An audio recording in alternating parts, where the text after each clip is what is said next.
Welcome everyone to our Big Ideas in Mental Health panel discussion.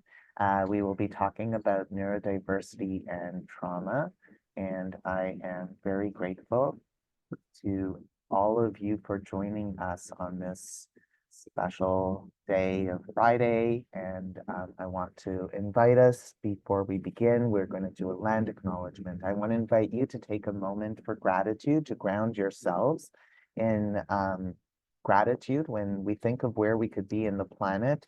I don't know about you, but I feel incredibly grateful to the caretakers, ancestral caretakers of this land, for the opportunity to be living here. So I want to invite you to, before I do the land acknowledgement, to really connect to that gratitude for where you are, and perhaps even think about a place where you feel most connected to the land. Perhaps it's your garden, perhaps it's your beach, perhaps it's hiking trail or a park, but wherever it is that you feel most connected, I invite you to take this moment for deep connecting gratitude. And I also invite you to join with me in the chat and do your own land acknowledgement, acknowledging the correct Indigenous name for where you are located. So for example, if you're in Halifax, you would say Kishpuktuk, and perhaps even take a moment of gratitude for where you're located. So for example, I am joining you from Unama'ki, and Unama'ki is colonially known as Cape Breton, and in Mi'kmaq language, it means land of fog. I am really grateful when I look outside and see the humidity in the air, and I think about the ways in which there's so much global warming, how grateful I am for that humidity and the water that is around and everywhere. And that is something that I truly appreciate. So that might be something I might put in the land acknowledgement to personalize it. And I invite you to consider doing the same in the chat. And so I want to begin by acknowledging that I am speaking from Unama'ki, which is located on the ancestral and unceded territory of the Mi'kmaq, whose inherent rights were recognized in the peace and friendship treaties that were signed with the Mi'kmaq, Maliseet, and Passamaquoddy peoples from 1725 to 1779. This series of treaties did not surrender Indigenous land, resources, or sovereignty to the British Empire, but instead established rules for an ongoing relationship between nations. The treaties were later reaffirmed by Canada in Section 35 of the Constitution Act in 1982, and they remain active to this day. So let us take this time to pause in reflection and gratitude for the land where we live and work.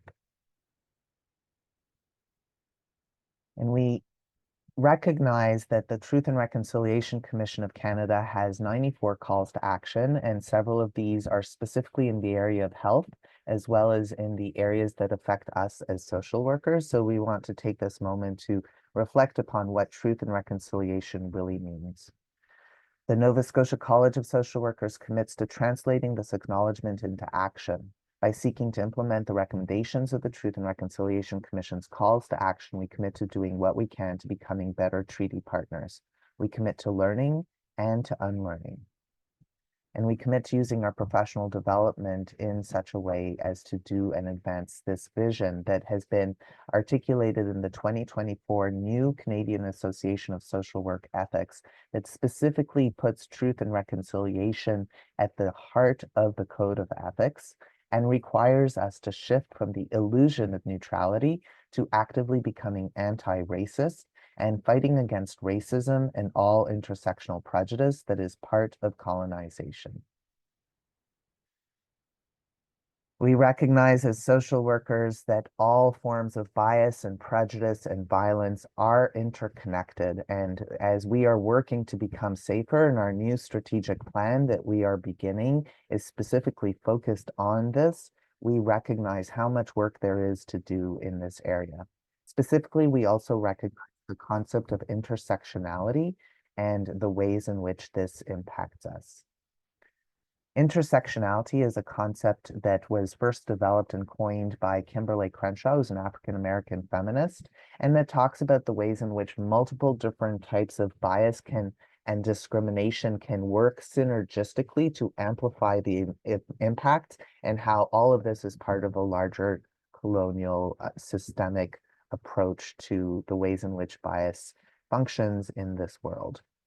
We also recognize that becoming anti-racist and decolonizing ourselves is a journey that goes from denying that racism or intersectional bias exists to fear and discomfort around talking about it, to eventually learning and understanding how it is a problem, and then ultimately growing and working collaboratively towards a future that we can't even fully know. You'll notice the green arrows pointing to an area that we can't even begin to imagine what it might be like to live in a non-racist world.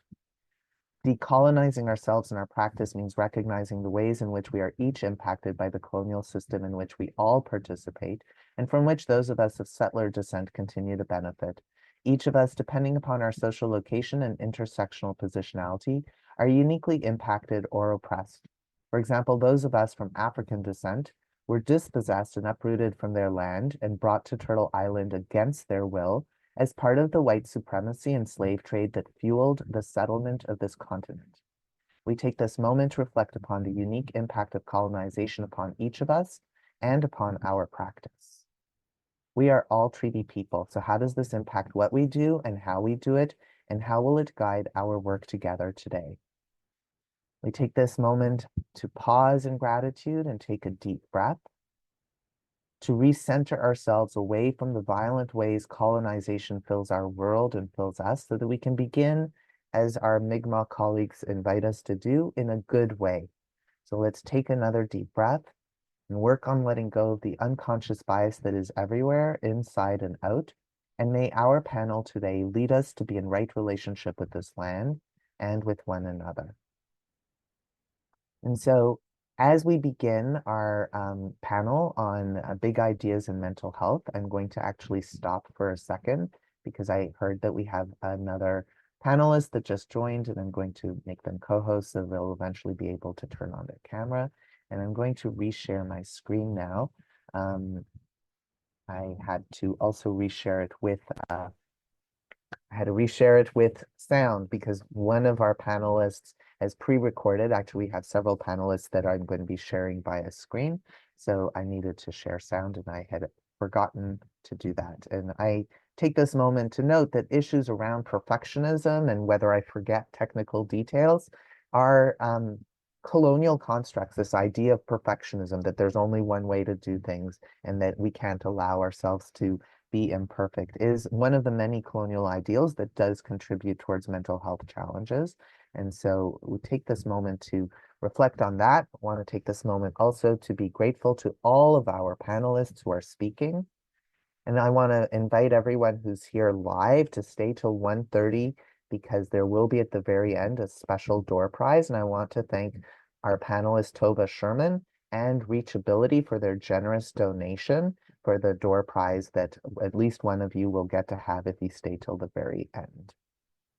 Now, social work understands public health and safety as including the psychosocial, spiritual, structural, and ecological determinants of health. And it is in the spirit of that that we understand that multiple perspectives are important, and everyone experiences the world and differently based upon our social location, positionality, lived experiences, and unique wiring. And we believe that safer care comes from bringing together multiple perspectives to think critically and collaboratively about what mental health is and how healing is possible. And this is really the concept that led us to create the Big Ideas panel series. And if you go to our YouTube channel, you can find all of our panel series. It's actually a playlist, Big Ideas in Mental Health. And this video will be recorded and included in there. And it's part of our larger advocacy to help us think about how do we shift from a biomedical approach to one that includes the psychosocial, structural, spiritual components of health and ecological components of health, one that looks at universal mental health and looks at an increased dedication. This postcard was for our very first Big Ideas event. We also had our first advocacy day. We continue to advocate based upon the Repositioning Social Work Practice and Mental Health report that was published in 2021 that specifically addresses the concerns that we are raising and that notes that 98% of our members, our social workers who are working in the field of mental health, experience deep moral distress as a result of the current systems. And so we believe in advocacy, and our advocacy day is one way to do that. But we also have created with the Nova Scotia Legal Information Society, We Have Power Toolkit, and we have even guidelines that we have been working on how to integrate that into your practice. So for example, one of our panelists, who's actually not a social worker, is going to be talking about how they have been using advocacy to try to make a difference for their client or their patient or their service user, recognizing the ways in which sometimes we need systems to intervene to become safer. And a clinician can only do so much if there aren't the policies and resources that are allocated to enable us to do the kind of healing that we know is possible. And so I want to also take this moment to acknowledge that our speakers, many of them are speaking from lived experience and don't feel safe to speak. And so they want to have their voices heard, but they don't feel safe because some of what we're talking about around neurodiversity does have a lot of bias that is very alive and well. In fact, I have heard about some social workers who've actually had jobs that have been taken away from them because they self-disclose that they have neurodivergence. And so there's a lot more work that needs to be done on a larger systemic level for us to actually understand what needs to happen for there to be wellness and healing. And we are hopeful that this panel will be part of that larger whole. Okay, so while we wait for the video sounds to be working, we are going to hear from anonymous social worker number 1. Quick. I would like to acknowledge that I am a settler who lives in Mi'kma'ki, the ancestral and unceded territory of the Mi'kmaq people. I value lessons which I have learned from Mi'kmaq people about resilience, strength, peaceful friendships, caring for nature, and courage with speaking the truth. I would also like to acknowledge that I enjoy unearned privileges as a result of the contributions of African Nova Scotian people who have a rich history that span over 400 years in Nova Scotia. African Nova Scotian people have taught me lessons about acceptance, belonging, protecting one another, and being authentic.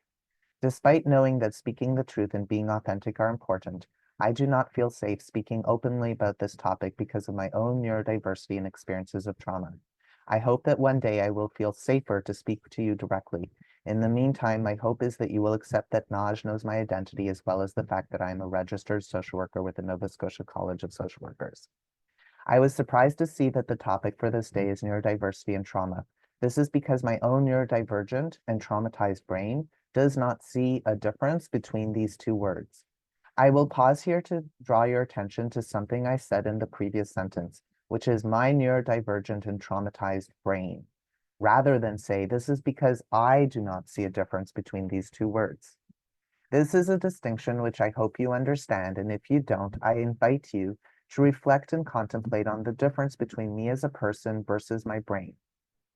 If you have stopped listening to whomever is reading this on my behalf because you disagree with me, well, that's a sign that your brain is working the way it's supposed to, because it, 1, recognized that something is threatening to you, and 2, made you stop listening to assess your environment just in case it needed to protect you from further harm and injury.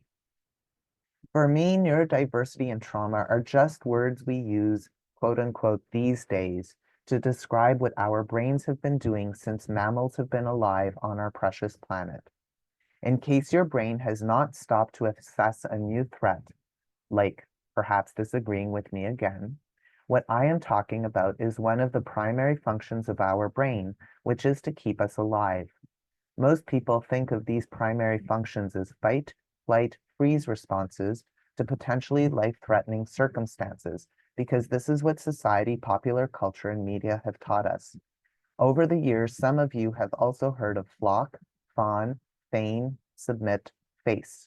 Once again, these are just words which humans use because we think that we have evolved to the point that we should or can ignore the actual brain functions which keep us alive. A few years ago, the saying, "we all have mental health," became a catchphrase as we were socialized to accept that one does not need to have a diagnosis from the DSM to receive compassion, empathy, love, and support from others. At least in Mi'kma'ki, the words trauma-informed became popular in the past 10 years. Somewhere along the way, the word neurodivergent has also become a socially acceptable term to use. While words are important to help with the enormous task of shifting a culture of stigma and othering, We must remember that while we focus on which word to use and what it means, our brain is still doing what it needs to do to keep us alive and safe. In my personal circumstances, science, which is heavily influenced by colonialism and capitalism, tells me that I was born with a neurodivergent and traumatized brain because of intergenerational trauma. I have accepted what science tells me, even though my brain did not need any convincing, nor did it care about the credentials of the people who gave it a name. Since my birth, I have clear memories, and some of which I don't, of various traumas that I have experienced over my lifespan. My brain has instinctively developed survival coping strategies, while I have intentionally learned many survival coping strategies. Some of these survival strategies make me eccentric, endearing, or quirky, depending on which words you prefer, while others make me strange, offensive, threatening, stand out, stigmatized, and others. In other words, and more words, while my brain continues to keep me safe in the moment. I want to thank you for listening to my submission. I also want to express my gratitude to Naj and whomever read this on my behalf. You have given me the option to express myself because the alternative was for me to decline the invitation and avoid further distress, experiences of stigma, and othering by my brain. May you all have a good rest of our day. Walawa.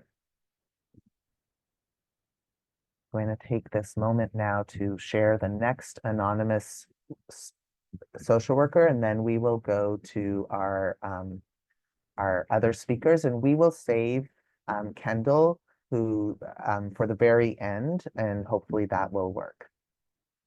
I wanted to share this because I have seen too many people lose their ability to work if they speak publicly, because these opinions are not popular, but these reflect serious safety risks to everyone that need to be understood. I believe that our governmental policies and healthcare practices need to be safer for those of us who are wired differently or historically marginalized and have experienced deep intergenerational and systemic trauma that is even more intense if we are on the autism spectrum, because that means that we feel things more intensely. Dr. Gabor Mate explains that ADHD is an early trauma response that reflects the ways in which especially sensitive people's brains respond to early trauma or are born into traumatized families, which creates an intergenerational cycle reinforced by social stigma. These trauma responses are worse for those who are on the spectrum, predisposing them to the development of symptoms that present as ADHD, which in turn predisposes them to experiences of discrimination and bullying, and feeling like there's something wrong with them or they are not smart. This in turn leads people to experiencing mental health challenges, where symptoms are managed, but people are told they have cognitive fallacies, which CBT which only worsens the shame someone might feel about how their brain is wired, which then causes them to feel worse.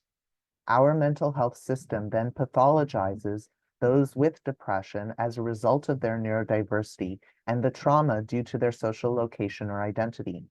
I have known autistic people who were bullied at school become depressed, involuntarily hospitalized, then given electric shock therapy, often without true consent, and then have permanent brain damage.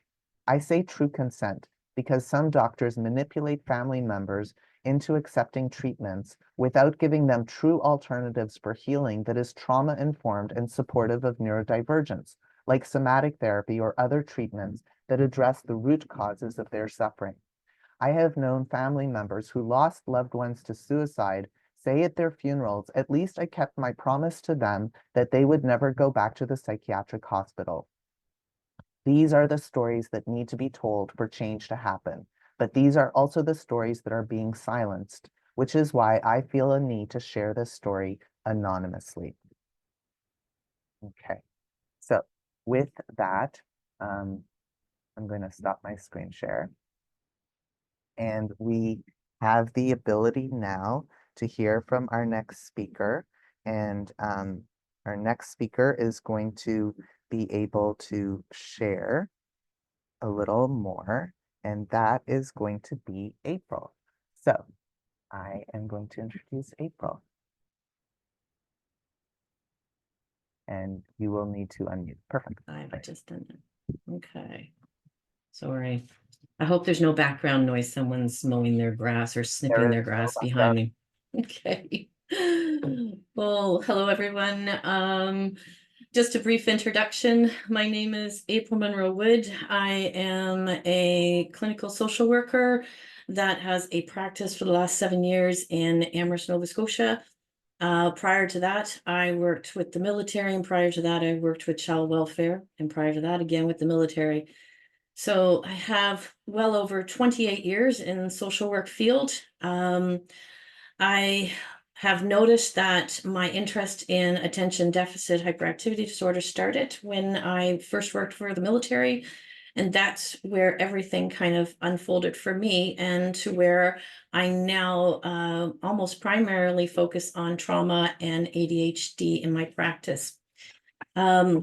I wanted to just give you a brief history. As I was growing up, my brother had attention deficit hyperactivity disorder. My mom, as a young mom, would constantly get phone calls from the school telling her that she had to control her son, that he would have to stay home, that he needs to be taking his medication. And that went on for a number of years, and it really impacted the relationship that she had with the school in terms of getting support for my brother. He eventually ended up dropping out of school because he was just having difficulties, and no one understood that he needed extra support, because at that time there were not the supports in the school that we have now. And even now the supports in school could be elevated. I then go further into my history as a social worker.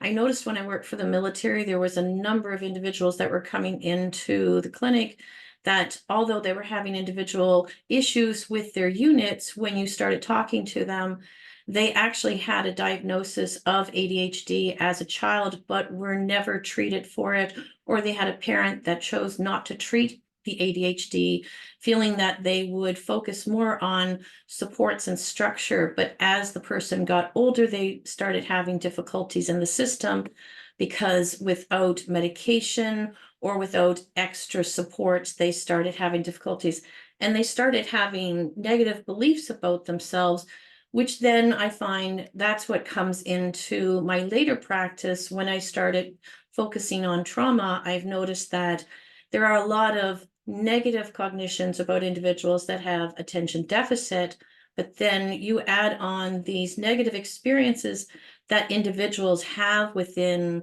school, within a relationship, within their employment, or due to social engagements. They start thinking negative things about themselves. And just in the last couple of days, I've heard things like, there's something wrong with me, I'm broken, I can't do anything right, I need to be perfect, I can't get this right. And as of today, it was, I'm sick. So these are some of the things that I've heard over my practice. And for when I hear this, I often go to, these are things that you have learned by being said by somebody else. That doesn't make that true. So if we start treating your ADHD, or actually, let's first and foremost find out if it is ADHD and let's get it diagnosed. That is often one of the issues that comes up. And in terms of getting a diagnosis from a GP, I think that we have a lot of work to do, because there are GPs that I will send a client to the GP with an evaluation, and I say, this is something, just show it with your GP, ask them to go over it with you, and then only to have the GP say, I don't believe this, I think that it is anxiety, not ADHD. And therefore, there are missed opportunities in terms of, if they had an opportunity to, or an option to take medication to alleviate some of the symptoms, or enter therapy, or be able to see someone at mental health to actually help them with coaching pieces. So in terms of my practice in ADHD, I really sit down and I really listen to the individuals about what their symptoms are, especially when they come in a relationship. In a relationship, I see that it actually creates differences, because they feel like they're not being heard, or they can't express something, and their partner then gets exacerbated with them, and then they start breaking apart. And I've seen relationships where they've come in and it's like, it's all their fault. But being able to repair them is actually one of the highlights, because once you start having someone properly diagnosed, get them the supports that they need, inform their partners about, different strategies, and really getting them to listen before they react to some of the things that their partner is doing, actually makes the relationship a lot healthier. When those things are not in place, I often see the couple breaking up because the other person feels like they've done something. They're doing it intentionally to me when they're actually not. It's just they're doing it different. And because it's not done your way, that it means that it's something wrong. And I don't know where I'm at in terms of time, but I wanted to take some time to speak about how it becomes close again, because my daughter was diagnosed with ADHD last July. And so for the last year, she has been medicated, and she is on this panel. She's going to tell her story. But what I found the other day was an email, and this is our journey with trying to get a diagnosis, that in September of 2020, I wrote an email to the school, to all of her teachers as she was entering high school, and trying to explain about all the symptoms that she was experiencing for the last 2 to 3 years in school. Now, I will say that my daughter has done exceptionally well in school, but at the same time, she started having different symptoms that when we would go to see the GP automatically assumed it was anxiety or hormonal, and wanted to put her on birth control to balance her hormones. And we did not want to do that. After many years, we finally were able to get her to go see an internist. The internist then had her go see a number of individuals. And then at the end of it, and she'll tell her part of the story, she still did not get a diagnosis. We ended up having to go private in order to find out whether she fit the category for ADHD. And I know that that is not open to all individuals, but that is the point where we had to get it, because after going to the medical system and looking for assistance for her, we weren't getting what we needed. And since we did that, she has again soared in her elevation, but it came with costs, and you're going to hear her story. But I wanted to just let you know that there is a number of issues that I think, if, as we're talking about intersectionality with neurodiversity, trauma, and social justice, if we could do anything as social workers, I think the first thing that I would like is, don't assume when you're hearing the symptoms that those are all the symptoms. Keep digging. Don't pass off young girls and older women as their symptoms as being normal. I personally have become very much a strong advocate for understanding women and ADHD. And because for all too long, we've been comparing it to the male symptoms, and where women, that's very much more internalized as opposed to externalized. And the last thing would be that in terms of trauma, our vulnerability with an individual with ADHD, they're at higher risk of trauma, again, because of the things that they've experienced where people misunderstand them. But trauma can easily overlap. And I've had many people in my clinic or my practice, whereas I'm dealing with the trauma, and then when we deal with the trauma, then we can actually see the ADHD symptoms that are underneath. So take a really good history, take your time to listen to the individual and understand what it is that they need for support. Thank you. Thank you so very much. We're going to have a chance to hear now from Sam. And as we do that, I'm going to just take this moment to say there's some great conversation in the chat, but for those of you who are joining us virtually, psychologists do diagnosis. We have a psychologist that's here. You can see her nodding. There's Natasha. But there's people sharing best practices and referral ideas. And this speaks to another systemic issue, is there isn't a good centralized process for how any kind of referrals to anything around mental health actually happens. So people are just sort of left saying, wait, who does what and how? And who knows someone who has a spot, as opposed to a centralized referral system. So this is also a bit of an advocacy if you want to contact your MLA and to suggest better processes. We are going to have a chance now to hear from our next speaker. So I'll invite Santa. Okay. Hi, I'd like to say my name is Samantha Wood. I'm 18 years old. I recently graduated from Amherst Regional High Schools with honors with distinction. I think today for the panel, I'd like to share about my experience with being diagnosed last year with ADHD, the inattentive type, and my experience how I'm treated as a female with ADHD. Before my diagnosis, I realized it's hard being kind to yourself when you're undiagnosed and still trying to figure out who you are as a person, especially at a young age.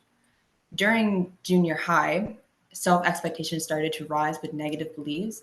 Anxiety about being not good enough started to rise. Stomach pains, migraines, and dizzy spells would just keep coming up. Zoning out was a big problem. Because of all that, I had to leave school a lot. Now I realized I was just way out of my window. Then I started seeing my GP, and they would just continuously blame it on hormones and blame it on anxiety. And it's frustrating when everything is blamed on your hormones as a female, because yes, you're going through all these body changes, but then it just repeatedly thrown in your face that this is what's happening to you. And he would always recommend birth control as a solution, and it would just frustrate me.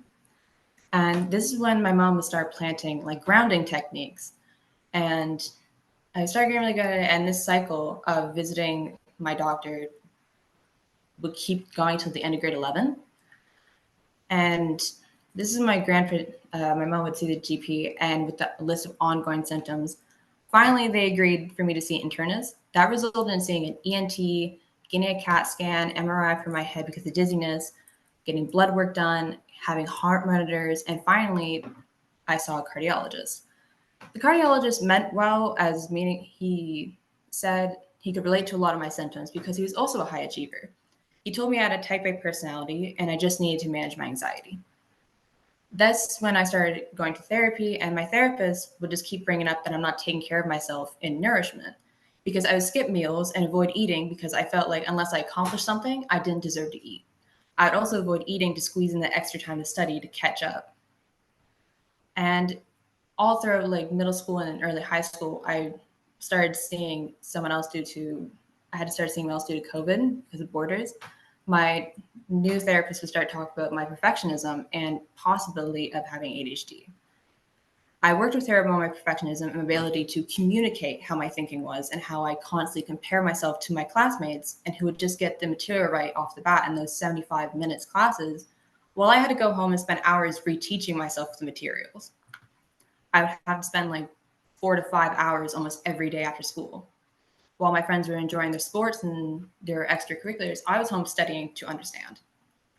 Last summer is when I got diagnosed. I had to go through private care because I wasn't going anywhere with the public system. Entering grade 12, I could finally sit in class and understand the materials and be present, which was a huge accomplishment for me. When I started telling people I have ADHD, I would see certain people, their behaviors toward me would shift and they would be uncomfortable. But the moment I started telling them how I act and behave, they would start throwing comments my way that would throw me off a little bit. They would start saying, "You don't look like you have ADHD. You don't act like you have ADHD because you're too smart." And that would really throw me off. And I would always ask them back, "Well, how am I supposed to look like? How am I supposed to act?" And they would not give me an answer every time. And I would, especially at events when my school would host university fairs and extracurricular fairs and work fairs, a lot of people who I thought would understand, they would just look at me and they see a really well presented young girl, and they would just right off the bat say, "I don't look like I have it." And this is when I started realizing I have to be more advocate toward other people and myself who don't get to voice how they act and how they're perceived. And which is why I think it's important to hold on a second. I think it's important to understand the differences between female and male presenting biologically symptoms. And it's important to have someone be an advocate for yourself and not overlook who you are and not take perfectionism as not, because people would see my perfectionism and just be like, oh, you're a great student. We're not going to question it anymore. And that's why it's important for people to have such an advocate, because when you don't have an advocate or looking deeper beneath the surface, it is hard being kind to yourself. It's just what I have to say. Thank you so very much. We are so grateful to you for speaking. We have another first voice speaker who is going to be speaking. And just for, there have been some technical issues, but again, perfectionism, thank you so much to our last speaker, is an effort to try to overcompensate. And part of my own healing around my own neurodiversity is to acknowledge that we're all human and we make mistakes. I'm going to now invite the second first voice speaker to unmute and share their story. But because I cannot spotlight people who don't have their cameras on, we are going to do it this way instead of you seeing all of the panelists sort of laid out. This might make more sense, so that if you're struggling to figure out who's speaking, if their camera's not on, this is the way we could have it set up. So with the next speaker, please speak out. So first voice speaker. You'll need to unmute to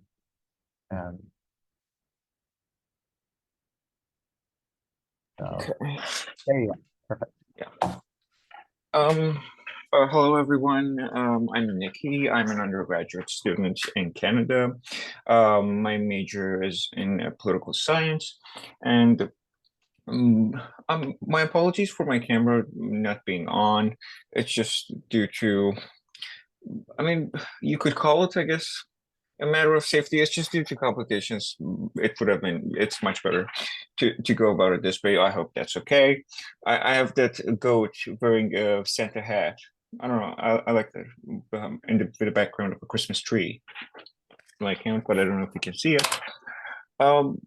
But regardless, so apropos of today's title of our session, I don't know how I came across this, but I came across this some time ago. But the idea that trauma would change or have physiological impacts on our brains, essentially, was first proposed by a German neuroscientist called Hermann Oppenheim. And I'm just going to give you a brief excerpt because it was really interesting to me when I came across this. And it just today was just another evocative instance of being reminded of this. And in his treatise, Oppenheim asserted that psychological trauma could cause organic changes in the brain, which would then perpetuate psychic neuroses.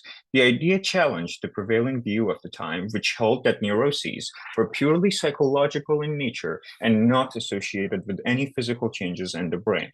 Oppenheim's assertion was harshly criticized by several eminent physicians of the time, including Jean-Martin Charcot, 1825 till 1893, Max Non, 1861 till 1959. And despite these criticisms and other prominent physicians also raising doubts about these assertions, Oppenheim's work on traumatic neuroses was influential in the developments of the field of psychosomatic medicine, which explores the relationship between psychological factors and physical health. And in terms of the historical context of Oppenheim's work, in the late 19th century, the understanding of the brain through psychological disorders and their causes was still in its early stages. The prevailing view was that neuroses were purely psychological and not associated with physical changes in the brain. Oppenheim's assertion challenged this view, which led to the harsh criticism from his contemporaries. And at the time of Oppenheim's treatise, the tools and techniques available to study the brain were limited. Neuroimaging techniques such as MRI and CT scans did not exist, making it difficult to observe and understand the physical changes in the brain associated with psychological trauma. And the subsequent research that kind of and forgive me, this is a very, very brief kind of synopsis, for example, some of the ideas that would later on provide evidence in support of his initial conceptual assertions, even though the specifics of his claims might not have been entirely accurate. Post-traumatic stress disorders and PTSD studies have shown that individuals with PTSD exhibit structural and functional changes in various brain regions, such as the amygdala, hippocampus, and prefrontal cortex. These findings suggest that psychological trauma can indeed lead to organic changes in the brain.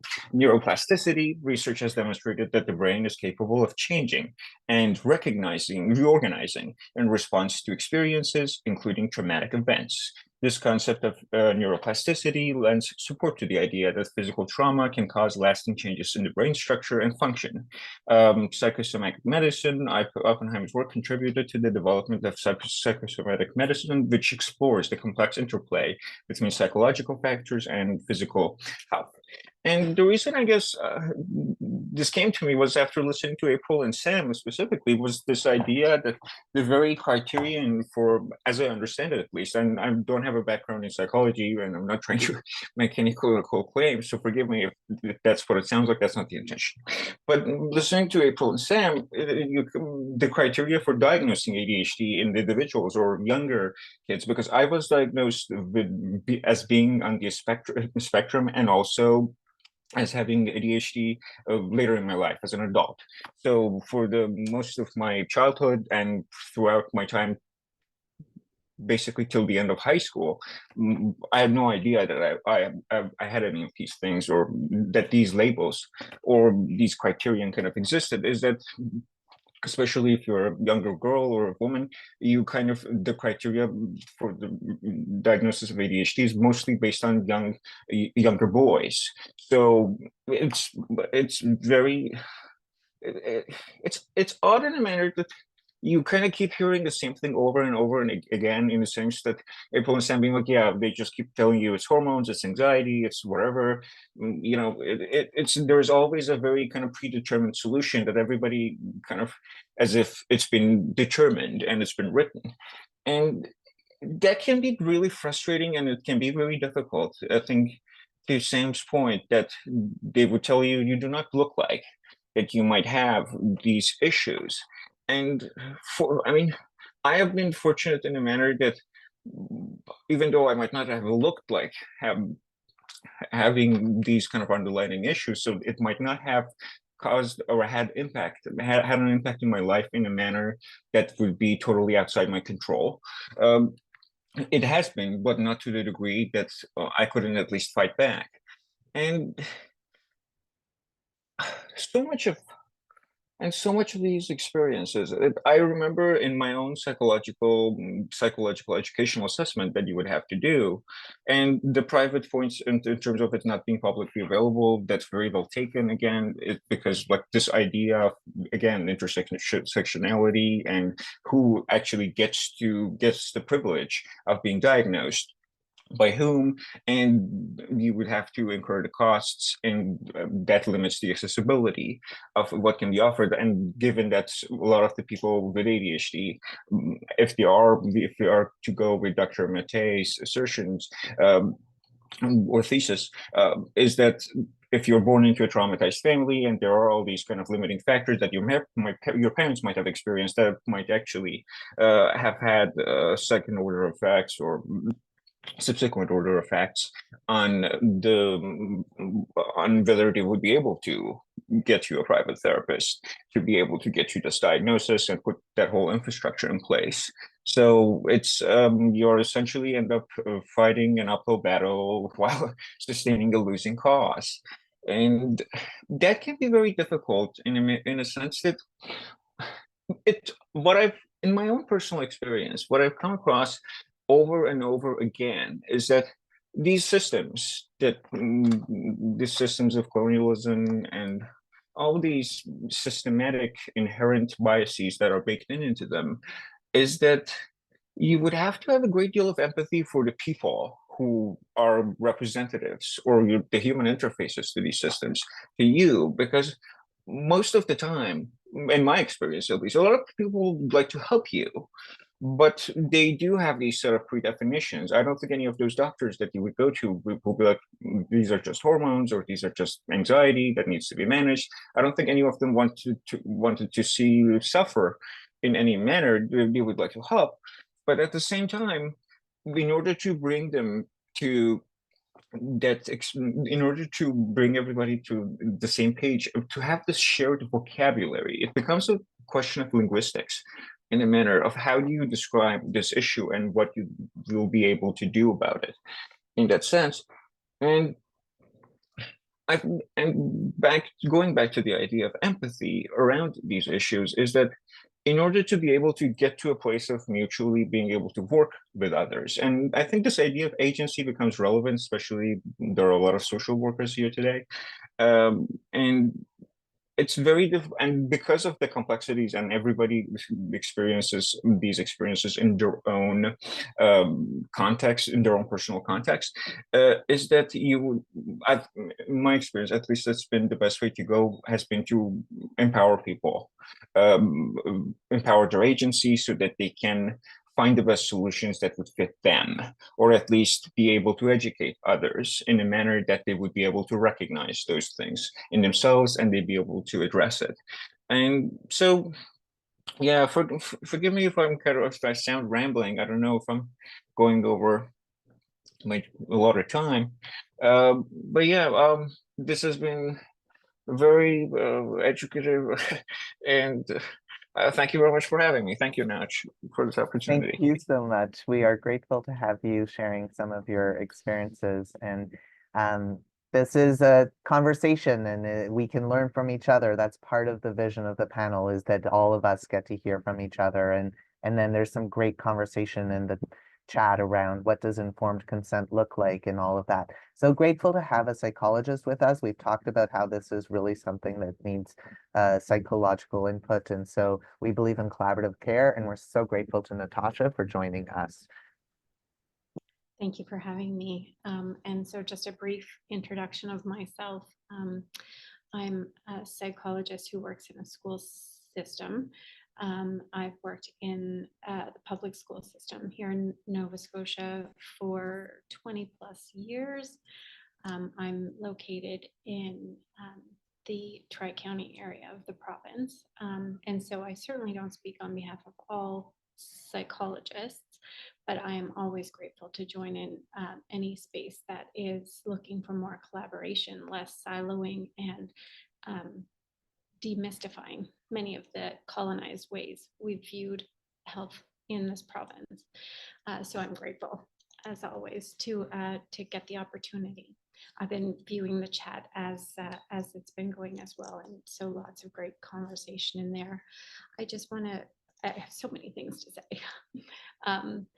Myself personally, I grew up in a home where neurodiversity existed before people were labeled and before those conversations happened. So I feel as though I was based in neurodiversity, and in my current family of my own, I have neurodiverse children and a husband who's neurodiverse. And so this is a topic that's very important to me in multiple ways, personally, as well as professionally. I became a psychologist because my experience going through school actually reflected a lot, not so much the grades, as what Sam shared in their experience going through school, just never kind of feeling, seeing others getting things and not necessarily being of the awareness as to why it was more difficult for myself, and the amount of extra work I would need to do to show that I was also capable of doing and knowing. And part of the reason I work in the school system, because as it was going in the chat and people were talking about the expense of going to get private assessments for things like ADHD or learning disorders, learning disabilities, autism spectrum diagnoses, all of those pieces in private practice are very opportunities to earn additional funds as a psychologist, I'll say that much. In the public school system, however, we are paid as our colleagues, teachers, speech language pathologists, and those such roles. And so within the school system, it's an opportunity that kind of balances out those privileged options. So you don't have to have the funds. You can get assessments in schools. The issue, however, is that there are very few of us in the province. It hasn't been a well-funded in terms of an educational opportunity. It's not well understood. People don't really even know there are things as school psychologists, but we are few and far between. And so myself, as Naj knows from previous spaces I've spoken in, I was 1 to 2,500 kids. So not easily accessible for most families because there's only one of me. However, there's also layers, right? So within the world of psychologists, we are licensed through our overarching body, which is the Nova Scotia Board of Education, Nova Scotia NSBEP. We always call it NSBEP. So Nova Scotia Board of Examiners in Psychology. I'm pretty sure I'm still saying that wrong, but that's my own learning disability coming through. And I so appreciate Naj always creating a space where perfectionism is called out for what it is as a colonized way. So the Board of Examiners in Psychology is an overarching licensing body. And so what that does is it kind of determines and predetermines what our training lets us and allows us to do. And so for many years, even though I would do all of the work to determine whether or not someone fit the criteria for ADHD or took all the observational notes to say this person appears to have symptoms of what would be considered autism spectrum disorder, all of my work and my colleagues' work in this field would then be pushed onto a GP or a psychiatrist or something like that, who would then make the final determinant of whether or not something existed, which has many, many issues within it. So the big piece is, though, that, you know, to make sure that people have access. So in Sam's case, being in a more rural part of the province, you have less access to specialists like school psychologists, school social workers, same thing, school counselors, few and far between. And although these pieces are said to be in existence, and governments say, like, we have so many positions available and we've put this funding in place, we know the realities are that we still have few and far between, and lots of schools don't have access. So that's just the public school side of pieces. One of the other conversations in the chat around medication and informed consent, and when April was speaking about her experience and her brother, that's one of the pieces I see frequently is around, like, school systems wanting kids to be under control or fit in the classroom, and fit within the way things need to roll out in the school. And so there's often conversations around medication to get behaviors under control. And we don't have a great deal of advocacy or conversations around how we make the system better to be more equitable and accessible to all kinds of brains, all kinds of ways of thinking and being. So stigmatization, discrimination, oppression, marginalization, prejudice all exist for those who are in the school system or in society who are neurodivergent. And so when we know how many places claim to have trauma-informed care and trauma-informed approaches, the reality is that those are often just things that people say they are, and we don't necessarily see that translate into actual safe spaces. And as many of the anonymous pieces were already shared by Naj, those individuals are saying, like, there's no safe spaces places and people are more apt to be bullied, more socially isolated,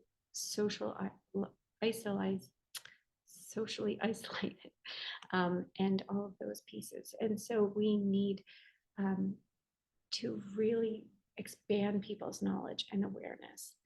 I sat in a room full of educators not too long ago, and a piece around neurodivergence and neurodiversity was discussed, and people didn't really know what that meant. And these were educated people, and they just didn't even know what the term meant. And so there's a lot of awareness. There's a lot of increased knowledge, even training as professionals, where, what level of training do we have? If you're not curious and you're not wanting to know more or learn more, you tick your boxes and you move on through your educational experience, and then you get to practice or do what it is you do.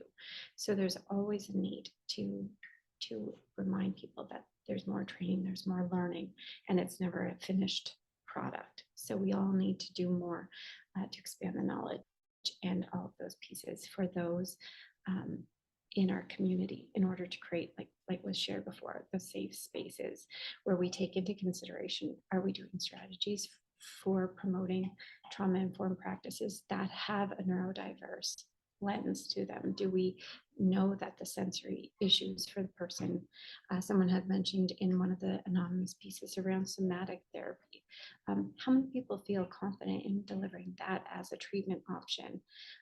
If you're in a rural part of the province, and I speak about this all the time, where are your options? Who do you have that has these specialized trainings or opportunities to connect with those in more urban spaces who may have those?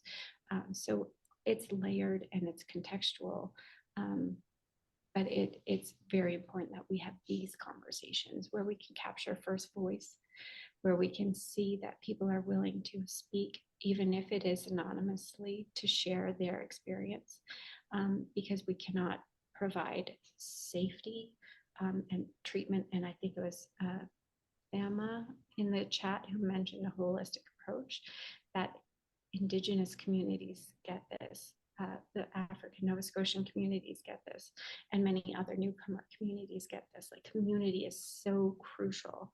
I volunteer a ton of my time into a community group. We call it YCon.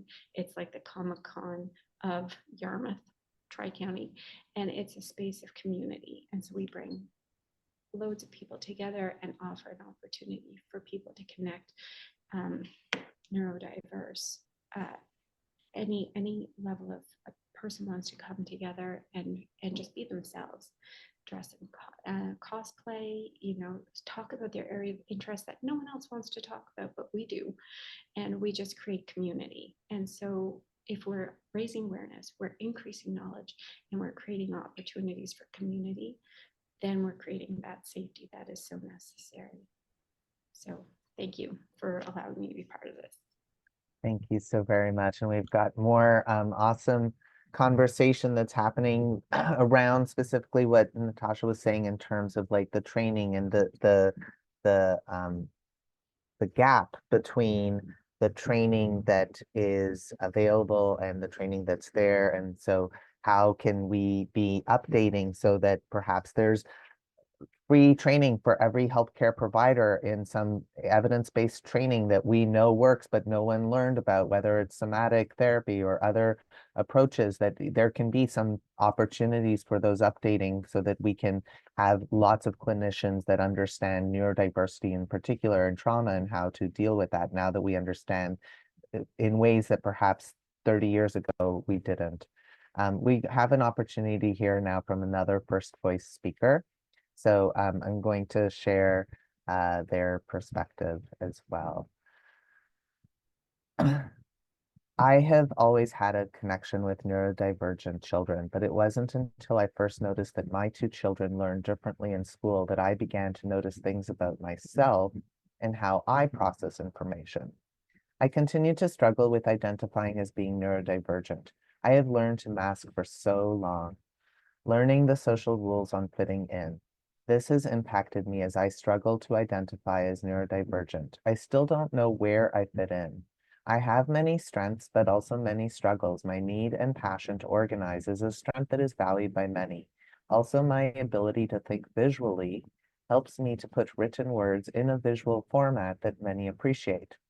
My struggles include avoidance of being in the spotlight, and this is why today I have requested my story to be read. I also need to be aware of how I present myself in social situations, as I may come across as blunt, too straightforward, which I find many people don't appreciate. I can come across as uncaring or rude if I don't pay attention to my facial expressions. I often experience sensory overload after connecting socially. This leads to a feeling of exhaustion, and I always retreat to the comfort of my home. I never really understood myself until I learned about spoon theory. So what is spoon theory? And the visual is right here, and there's a link that is included: Neurodivergent Insights, Spoon Theory for Autism and ADHD, the Neurodivergent Spoon Drawer, and it's on neurodivergentinsights.com.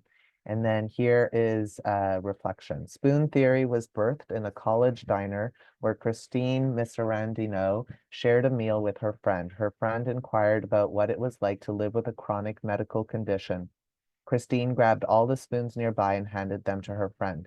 She told her friend, "Most people wake up with an endless supply of spoons, but here for this experiment you have 12. She asked her friend to walk through her day. For each activity, waking up, showering, getting dressed, Christine took a spoon away.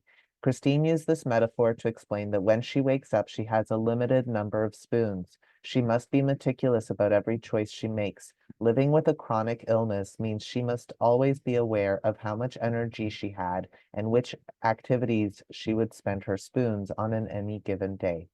Christine has since used this theory in the context of disability advocacy. It has become a powerful metaphor for explaining how people with chronic illness, fatigue, or disability must be acutely aware of their energy units. I hope that my story has provided some insight into neurodiversity. The feeling of being unacceptable or not meeting the quote-unquote norm can create feelings of unacceptance.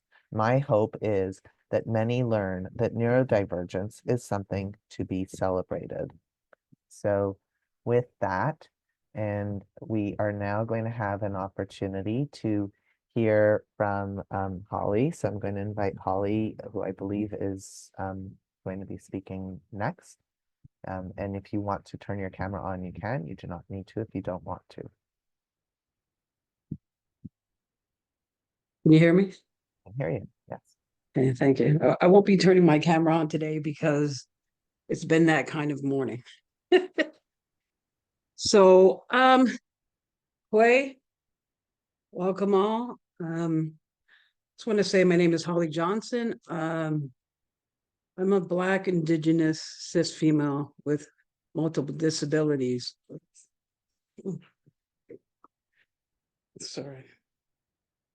Or at least that is how I believe the society identifies me. But the society seems to like to define people myself through categories. And this attempt has almost taken the humanity out of who I am. I believe this is done because we've been conditioned to put people in categories, but categories seem to place colonial before the humans. Ubuntu, which is a framework or pedagogy that strives to put the humanist back in the human. So this is the way that I have been practicing social work, or like to practice social work, in that I let people tell me what they need. I let people tell me how they want to be defined, if a word means something to them or it doesn't. So for me, neurodiversity, it kind of lands flat. It seems like, for me, it's another attempt of othering, and othering seems to put people aside from their uniqueness and the ways that they can add to society. So for me, I guess when I went to have an assessment done, they identified that, you know, the processing that I have was a little different, which I think everybody's processing a little different. But I understand because I've been wired by trauma that for me, everything in my life has been kind of aligned with trauma, but trauma may have wired me, but it doesn't solely define me. Okay, so I have learned and unlearned. I use a decolonizing approach. I freely still understand that as a Black Indigenous person who is not a settler, but I am a settler in a way because my indigeneity was never spoken about. Of course, it's not going to be spoken about. I'm a Black woman. And then, of course, is my grandmother then going to say she's Mi'kmaq too? Not likely, not back in the day. What else? So, yeah, this is where my neurodivergence comes. I have notes all over the place. What I would say to people working with any community is that you really can't support us or work with us if you don't know us. So get to know these people, get to know them individually, collectively. As a Black and Indigenous person, I know it's about community. So you don't put people in boxes. You wouldn't do that if you're trying to create rapport. You would get to know the person first via building relationships. That rapport comes, and then maybe they say, oh, neurodiversity. I don't know what that means. That doesn't mean anything to me, or that means this to me. So if you meet people where they're at, and I literally take that to mean, that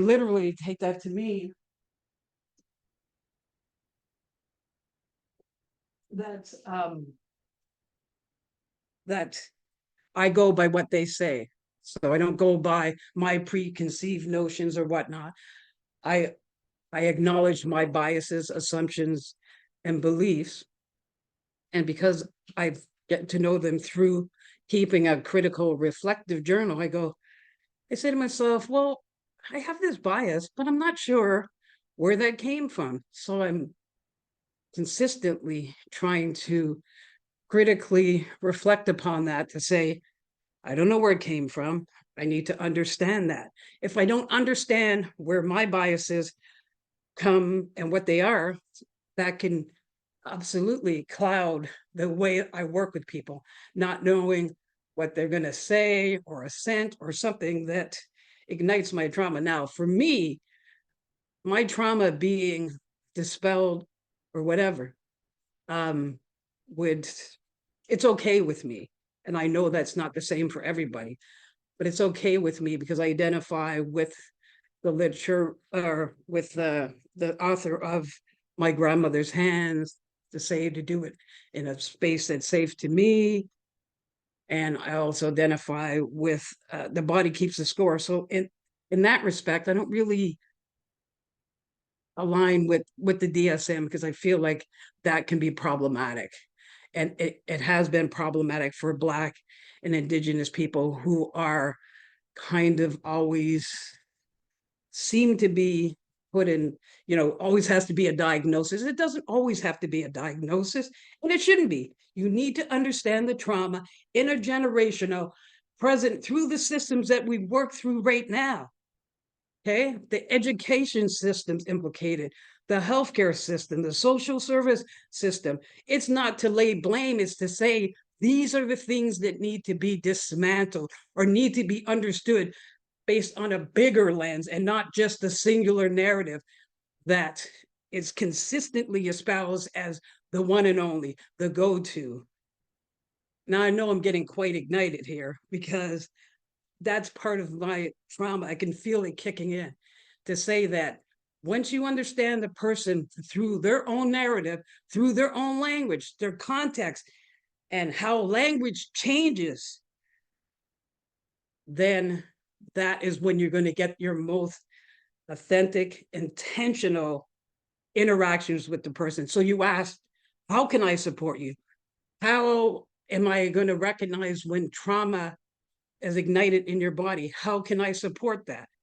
I really believe that we need to open up Eptimuntu, which is two-eyed seeing that talks about, maybe the Western society has some things that, but guess what? So does the indigenous society. And so does, moreover, other societies such as African society. There's a lot of wisdom. Let's just start working together. Let's just start saying, hey, that might not be what I believe, but thank you so much. You've opened my eyes in a different way. Do this, because if we don't, we're just going to have these circular arguments that go nowhere. Please, I encourage you to operate from a love-informed lens that says, love is a trauma-informed strategy that calms the brain. And this was said by Ken Ginsberg that explained that when young people who have been exposed to adverse childhood experiences, they are often in a flight or fight mode. But when they are consistently being exposed to love and caring environment, it confuses the amygdala. I encourage you, confuse the amygdala. Thank you very much. That was awesome. Thank you so very much. We are going to now hear from yet another social worker who has requested to be anonymous. So I'm going to share their story here. And hopefully you're drinking in a lot of the hearts that you got with your love-informed clinical practice suggestion. Okay. I chose to write about neurodiversity and social work on the condition that I remain anonymous. I would like to explain why self-disclosure does not feel safe, as the explanation ties into the other questions about neurodiversity, burnout, social work, and intersectional bias. I do not think that neurodiversity is well understood in general by social workers. I have never seen neurodiversity included in any course curriculums in social work degrees, but I have heard a social work student say, I don't believe in ADHD, a form of neurodiversity, not a religion. I have heard someone say he or she doesn't look autistic. ADHD is a neurodevelopmental disorder with various characteristics. People are born with this.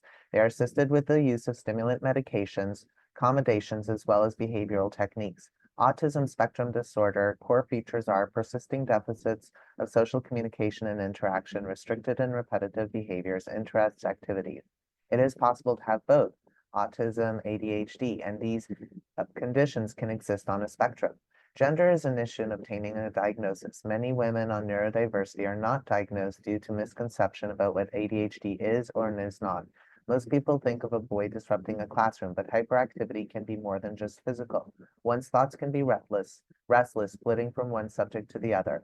Many women are not diagnosed due to their ability to mask, which is to say, be nice or be quiet, and may have achieved advanced degrees or senior positions in business.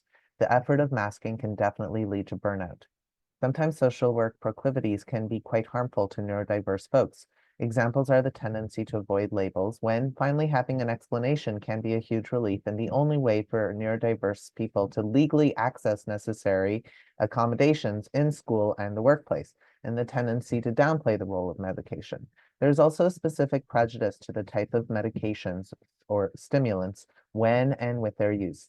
The medication can help a neurodiverse person may experience quiet and focus in their head as opposed to chatter and music, which is very common. And yes, even songs you hate play on repeat. We use the acronym neurodiversity proudly in our forums and Facebook groups, which are lifesavers for us. Oh, you smell snow too? What color is it for you? Neurodiverse people perceive so many things in the world differently than neurotypicals, and it can be a profound relief to find others just like you. We experience a lot of intersectional bias. Just do it this way. What's the problem? We could have, we would have. There is also social rejection because we have a tendency to blunt honestly or needing to know why something is done before a certain way before we will do it. Social rejection can lead to other problems such as social anxiety and depression. Many neurodiverse folks choose to live in isolation and are often attracted to employment that allows independence and movement as opposed to being tied to a desk or a headset. Neurodiverse folks often have special interests and skills related to that interest, which can reach an expert level if this subject is something that piques their interest. Neurodiverse folks can be generally concerned with social justice, especially for the underdog, as our experience in the neurotypical world is generally not being welcomed or appreciative of our particular abilities. Colonization has had an impact. We in neurotypical world are taught by neurotypical schools and work in a neurotypical world which has white settler rules. If we are not diagnosed in childhood, we often have to pay exorbitant fees, $3,000 to $5,000, to obtain the diagnosis we need to legally access medication and accommodation. In my opinion, social work education has let us down. We are supposed to be concerned with differences and challenging our way of learning and sharing power with others who may be different. Instead, social work agencies and schools can be judgmental and uninformed about understanding and enacting necessary accommodations in the school or workplace. We have earned our spot and deserve a respectful workplace. I have made this as short as I could while touching on what I see as important points. The social model of disability states that we are more disabled by the society we live in than our own bodies and diagnoses. I will close with a request.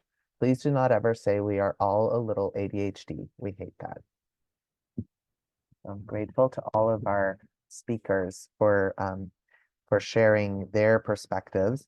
And we are now going to have a chance to hear from Tova. So I'm going to ask Tova to, if they are comfortable, turning on their camera. And I will, there you are, hold on a sec. Over to you, Tova. Thank you. Thank you so much. My apologies for the sound moment. I'm also terrified of electronics. That's my hang up, maybe because I'm a little older. I want you to know that I've spent the last 90 minutes really listening to some incredibly thoughtful, personal, and powerful statements. And as a person who's on the ground trying to create opportunities for people living with intersectional barriers, it's a really important and fascinating perspective. So thank you, everyone, from beginning till almost end. And I'm glad I'm here to hear it. What I wanted to share with you very quickly, just a little bit about me, because first and foremost, I am a first-person voice.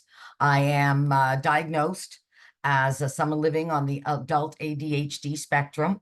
I call it a spectrum disorder because, much like we use in the term of autism spectrum disorder, we think of it as sort of a mild, medium, or severe on that spectrum. I often call it a rainbow without all the colors. But most importantly, in my moment right now, I want to talk about the fact that I live on that spectrum, quite severe. I've had to spend the last 62 years trying to figure out what that looks like. And most importantly, I want to acknowledge that for me, my catharsis, my capacity to figure out where I belonged was to look back and say, what wasn't there? What did I need to do to make change? Because I really do live by a motto of pitch, don't bitch. And I can certainly do the bitching. So it's very important to me to have thoughts about how to solve things. I'm a solver. So as a result of being a person who not only lives with disabilities, but also is intersectional in some of my other communities that I identify as part of, I really just want to say that I'm so grateful for everyone speaking up about their experiences on the spectrum, because it's pretty powerful stuff, and it really only reinforces for someone who maybe wasn't there or didn't have the opportunity, for instance, to even interact with any of the medications at the time. So the first person voice is here, but also because I started Reachability 25 years ago, I really want you to know that we're trying to address folks where they are, to be curious and to really listen to what they need, but also listen a little beyond that in our case, because we don't have a lot of time to support people in the way that I believe they deserve to be supported. I don't call it special treatment. I call it equalizing the playing field, because so many of our community in the neurodiversity world, in the cognitive sense, however people identify, the most important thing to me is what can we do to equalize that playing field? So for instance, recently I was approached by some legal aid lawyers who said, we're finding that a high percentage of our clients are on the ADHD spectrum. I wasn't shocked, but I was surprised they noticed. And so as a result, we actually put together a new project that's being piloted, whereby folks in conflict with the law who live on the spectrum or identifies being neurodiverse can come and work with us for free, and actually not about legal issues because they're already dealing with them, but about getting their lives started. And the beauty of this connection is that we have programming around self-confidence and self-awareness, as well as employment for those who are ready. We have counselors on site. We even have a meal program I'm really proud of, because people need to eat. We're that basic, but we had to be. Being a grassroots agency means meeting people where they are and listening to them and understanding what their needs are, and not trying to, well, first and foremost, not allowing your biases, which we all have, I don't care who we are, not allowing our biases to get in the way of our self-awareness and our self-management, because that's the least we can do for our clients at Reachability, and I'm sure many of you feel the same way. So I don't want to take up any more time than to remind you of a couple of key phrases. One, self-care. It's a tough business. My mother was an MSW, and she worked all over the world in some very unusual circumstances. So I'm a second gen in that regard, although I don't have the paper. But more importantly, I was really influenced by how much she cared and how much time she took to understand where people were at. And that certainly influenced my journey to do the same at Reachability. We are not just working with people from various marginalized intersectional communities. We are not just working with a neurodiverse population, of which 93% were assessed at living with trauma. We're not just doing that, we are that. We are people with disabilities. We are people with cognitive, mental health, depression, anxiety, neurodiversity. It's all who we are and how we handle it and how we help each other and give out a hand. And I don't mean to disable by over-enabling. I mean by listening to where they are at and what they really need. Because the challenge here is to allow your empathic self to really let its freak flag fly, because you will feel when it's time to say, wait a minute, I have a question. You'll feel it. I know I have that, but I'm not sure if that's from like 40 years or a little of both, maybe. But I do want to end with a very quick note, and that is the story when my therapist, who did in fact assess me as a young adult on the ADHD spectrum, I was just always the wild kid before that. And in a family of disability, unless you're really screaming, it doesn't get noticed anyway. So I wasn't that terrible in terms of what people are used to imagining in a family. I barely scratched the surface.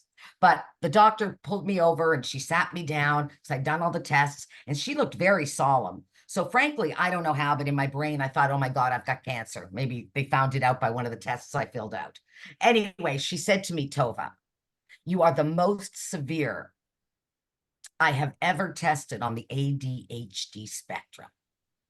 Now, this was about 20 years ago. I'm sure she's beaten my record or whatever. Most importantly, I want to say to that is I wasn't upset, because part of my ADHD is to be incredibly competitive. And I thought, I didn't care if I was the best of the worst or the worst of the best. I just knew I won. And I didn't go upset. I didn't even register with me that this was a trauma. I should have.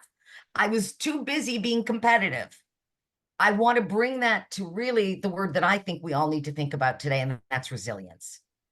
Our own personal resilience as caregivers, the importance of not burning out, and what do we need to do so in 25, 35, 40 years, this person still has the same passion, caring, and determination, and they haven't checked out because they cared for themselves in their own unique way by listening to themselves and hearing what they need. And by doing that, we set ourselves and our clients up for success on some level, whatever that is. And I'm not going to judge to what degree, because that means I'm probably creating unrealistic expectations for them. And that's not my job. That's it for me. Thank you so much. Thank you so much. We're going to now try the video again, because I'm telling you what you want to hear, Kendall. And then we have a prize for those people who are able to stay, thanks to Tova and Reachability, so that we have an ability to learn more about that. I'm going to invite Wilmina to please share the screen with the sound. So you'll have to like click the extra button for the sound, and gratitude to my colleagues for their help. And let's see if we can hear from Kendall.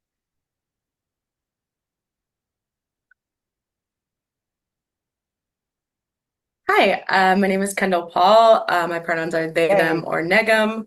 I'm Mi'kmaq from Membertou First Nation in Unama'ki. I currently work as the mental health counselor at the Mi'kmaq Native Friendship Center in Jimuktuk. I am speaking from my role as a therapist. I use a lot of neurodivergent affirming practices and trauma-informed practices in my work. And also I am a person who has ADHD and autism. So also someone who have lived experience with neurodiversity and trauma. So I did want to start by something that I pulled out of the college's mental health thing was saying that talks about decolonization and reconciliation are a collective responsibility and are integral to our vision of greater mental well-being. So like focusing on how paradigms of neurodiversity and trauma can be decolonized, and also how decolonization is such a large part of how we move towards like not only collective healing, but liberation. And decolonizing is not meant to be a comfortable thing that happens. It's supposed to be something that is unsettling, like unsettling the settler within kind of vibes. But it is often unsettling to deconstruct what colonial narratives that we've often internalized, especially about what normal is, what trauma is, what neurodivergency looks like, all these different things. Because there can't be a framework of healing emotional and mental trauma that's not politicized.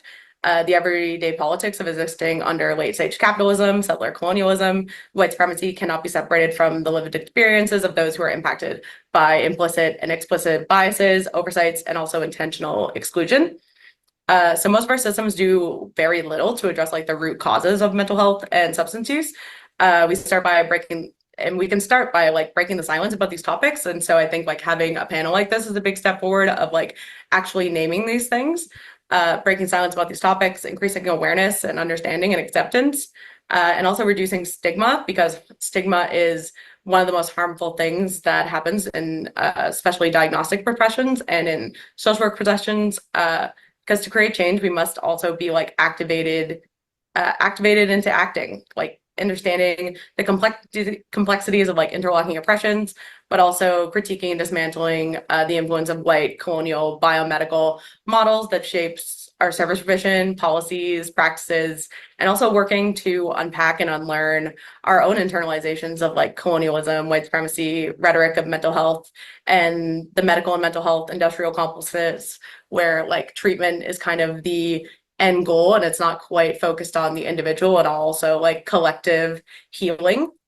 So failing to name and understand the unique complexities of these identities, including neurodivergence and trauma, which are both things that often go hand in hand, and their histories and their intersections upholds a biased view that further stigmatizes and pathologizes these things when these are often normal human responses and adaptations to injustice and trauma, particularly within Indigenous communities. Like that's why we talk about intergenerational trauma a lot and multi-generational, multi-level trauma a lot, but also how neurodiversity and trauma can be intertwined. And also neurodiversity can increase the risk of developing PTSD and complex PTSD, and how complex PTSD symptoms are indistinguishable from autism symptoms. And so there is a lot of overlap and things that are not thought of often in diagnostic spaces. So to be fully working with the perspective that is like trauma informed and to prevent further harms, we must critically examine how we're socially constructing and enforcing what's normal. So unpacking what has been described as neuronormativity. So is the assumption that everyone is neurotypical, something that's deeply ingrained into our society and systems, particularly in the education system, as ingrained as colonialism is. So one key example is the DSM, which is often neglects cultural, social, and environmental factors. So both structural and internalized ableism, rooted in white colonial ideas of what normal looks like, interacts and informs all other structures of oppression. So these intersectional structures in turn further marginalize those who hold multiple overlapping identities, often resulting in higher vulnerability to traumatic events and circumstances. To fully accept and affirm neurodiversity, we must be willing to see neurological variance as natural function of nature and understand that it is not our neurodiversity that disables us, but the failure of the broader society to be inclusive, accepting, and accommodating to naturally occurring neurotypes. A lot of neurodivergent people, including myself, go undiagnosed or underdiagnosed or misdiagnosed for a long time until later in life. And by the time we're able to kind of fully conceptualize that something is amiss and accept our actual neurodiversity and start unmasking, often like we're already at the verge of like burning out, like especially those who are like considered like gifted kids and things like that. And transitions into university are really hard for folks with neurodiversity, which is also an inherently traumatizing thing for a lot of Indigenous folks because it's moving outside the community and being in a different space, a white colonial institutional space that is not reflective of cultural safety. So after like living with a higher percentage of like having internalized ableism, masking, which is the process of like masking our neurodivergent traits to appear as normal as possible, and also a lack of accommodations and support often contribute to that higher likelihood of developing PTSD or CPTSD, especially for events that are not typically as seen as like traumatic enough to cause those things, because we're neurodivergent, works on a different nervous system. So if we have different nervous systems, we're going to react differently to different kinds of trauma, stimuli, sensory, things like that. So just thinking about how our different nervous systems can react to different kinds of trauma and how that manifests in different ways. So the current criteria for disorders are like socially constructed, reflect Euro-Western, white, cisgendered, heteropatriarchal, heteronormative values influenced by economic, political, and institutional powers that use a deficit-based model to describe all varying types of neurodiversity. The lack of understanding and research on how ADHD and autism persist and present into all adult life, how these things present differently in women and gender diverse people, and how they present outside of the lens of middle-class white boys will continue to cause harm until it is openly addressed. No one is immune to internalized harmful stereotypes or ideas that can influence the credibility, judgment, and perception, and often discounts, ignores a person's account of their lived experiences. And oftentimes, in lived experience of folks, that intergenerational piece comes into, and like social learning comes into it, where people oftentimes their neurodivergent traits are normalized within a family structure, within a household structure, or are just kind of told that they're too much or too loud or too talkative, can't move too much, all these different things that become internalized and that people often think of as character flaws, when in fact it is just how their brains work. So the power inequality presented in the DSM reflects the centering of neurotypical ways of thinking within our society, and that's reflected in our current understanding of neurodevelopment, which have determined which differences should be pathologized and also eradicated. So while neurotypical people also rely on routines and have difficulty with transitions during times of extreme stress, the cultural supremacy of neurotypical people and behavior further pathologizes neurodivergent behavior by labeling it as unusual or excessive, because within modern Western societies, our neurodiversity disables us. Our neurodivergent traits do not inherently cause the social, occupational, or other impairments that are described within the DSM. Instead, our neoliberal, capitalist, and ableist societies' inability and failure to adapt to, accommodate, or understand neurodivergent differences is what has led to the social construction of neurodivergent disorders as impairments. So flipping the dominant narratives and including Indigenous viewpoints and lived experiences is paramount in actively dismantling colonialism and moving towards safer social work practice. So capitalism, colonialism often have us questioning what we owe to each other, encouraging our isolation, particularly in a post-COVID era. Indigenous people have always known that we owe everything to ourselves and to each other, and that we cannot exist without connection, and that connection is key to our healing. We can't grow complacent with our colonial reality and must instead use our language, culture, ceremonies to divide divest from colonialism and more towards culturally relevant understandings of difference, so we can create more affirming practices that are based in Indigenous teachings. So using a strengths-based approach ensures that individuals are acknowledged, supported, and listened to, and allows us to recognize their unique contributions, accomplishments, and abilities. So traditionally, Indigenous peoples often conceptualize these differences as gifts. However, Westernized views of mental health and disabilities have contributed to the eradication of language, knowledge, and teachings surrounding these differences. It is now more important than ever to reconnect with traditional knowledge and value Indigenous differences as strengths and ensure we are able to reconnect with our inherent medicines and gifts to heal ourselves, our families, and our communities. Indigenous ways of knowing and being and doing are reflective of often a more holistic view rather than colonialism's strict, siloed and individualistic view. So talking about how like the medicine wheel is all interconnected and how an Indigenous framework of mental health and wellness views all components of the medicine wheel as equally important to maintain balance and like mental wellness. So those quadrants are spiritual, mental, emotional, and physical. Indigenous determinants of health are also a factor in like how work should be done, not only with Indigenous folks, but also in working with trauma-informed folks or folks who are neurodivergent. So like within any kind of historically marginalized or excluded group, like thinking about how you include historical, political, social, and economic contexts, racism, colonialism, social exclusion, the strong need for environmental, cultural, and social cohesion and connection for healing to take place within Indigenous communities specifically, but some ways that we can develop policies, programs, and practices that are neurodivergent affirming and also trauma informed are by holding true to the values and intentions of social work, higher inequities, heighten the risk factors for social, economic, political, cultural, and systemic harm for individuals. While both neurodiversity and trauma are both of these risk factors that are often coupled with other marginalized identities, integrating communities of care, implementing holistic care models, maintaining low barrier access, and building long-term relationships that are built on mutual trust, understanding, and transparency and respect are all protective factors. We must view culture, language, and ceremony as legitimate forms of healing and must center culture as a foundation when working with Indigenous peoples. And two-eyed seeing perspectives are necessary to understand how we can bring together two different ways of knowing to increase collective well-being and healthcare service provision for all. And thank you.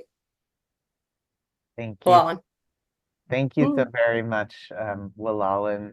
So grateful. And we are coming to the end. I do want to say gratitude to all of our panelists, and we will be having our door prize in a few moments. So while we're waiting for that to get set up, I want to thank all of our panelists, those who spoke, those who sent and spoke anonymously, and to recognize that there's so much more that we need to know, but by bringing together multiple perspectives, well, first of all, this is a neurodivergent trait, the idea that we can come together and that we're better together, as you heard, the idea of dismantling silos, the idea of being able to think critically. Some of us are wired differently because we have different strengths that could really enhance our current broken down, burnt out system.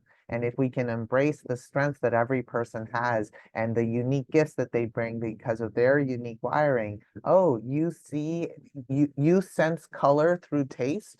Oh, well, that must mean that you have a different way of thinking and seeing the world. Oh, instead of seeing how things are different, you see how they're similar. Wow, maybe you can figure out a solution to some of our problems because it was solved in this country or in this, engineering has a solution. Maybe we should think about using it for DCS. All of the ways in which we can be thinking about the world in a new way might actually help us have a new outcome than the repetition of intergenerational trauma from one idea to the next. So deeply grateful to everyone for starting this conversation. And without further ado, I'm going to stop recording so we can have our panel and if there are any questions. And just thank you all for watching us on YouTube and for joining us live and for beginning this conversation. There need to be many, many more conversations.